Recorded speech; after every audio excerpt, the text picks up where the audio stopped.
Meteorologist Chris Boone, sponsored by Jim Bass Cars and Trucks. Well, we saw those warmer temperatures across the Concho Valley, and not just here, but across much of the state of Texas. Now we're starting to get past evening hours. We're starting to see those temperatures cool off into the 70s.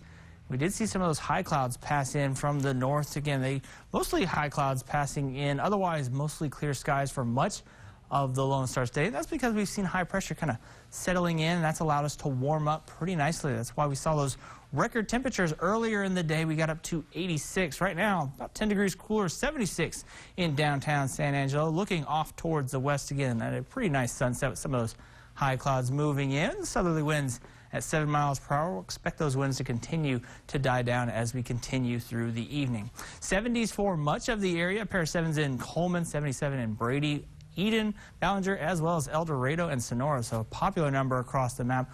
And again, we'll continue to cool things off as we continue. But we saw temperatures, again, about 10 degrees above average where we were this time yesterday, especially for the northern parts of the Concho Valley.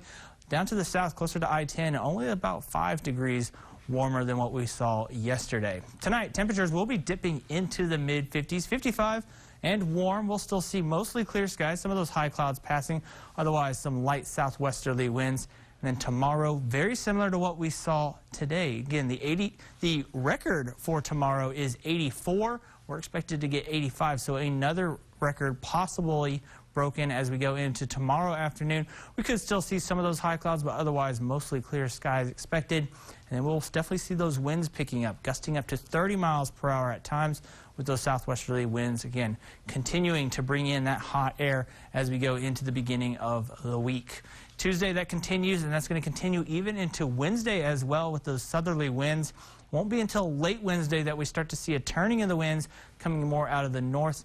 That's going to help to bring us a little bit more cooler temperatures as we get into the second half of the work week. So watching the upper level ridge, that continues to move off towards the east, again, keeping us warm for the first half of the week. But by Wednesday evening, that's when we start to see these shades of green. Those cooler temperatures start to work its way into our area.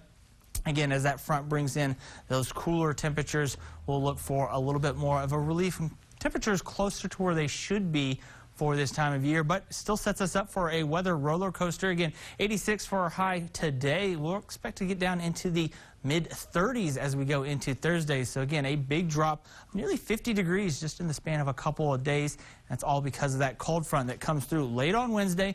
Most of the rain showers mostly staying off towards the east. You could see an isolated shower for the eastern parts of the Concho Valley. Otherwise, it's a much drier cold front than what we saw with the cold front last week. And then we'll watch for high pressure to rebuild as we head into the weekend and going into watching those temperatures start to rebuild into the 70s. So again, a couple days of 80s with those breezy conditions. The cold front passes through. We'll cool off pretty nicely, getting into the highs of the mid-60s. And then as we head into the weekend, temperatures slowly warming back up, getting into those mid-70s and even upper 70s heading into Sunday.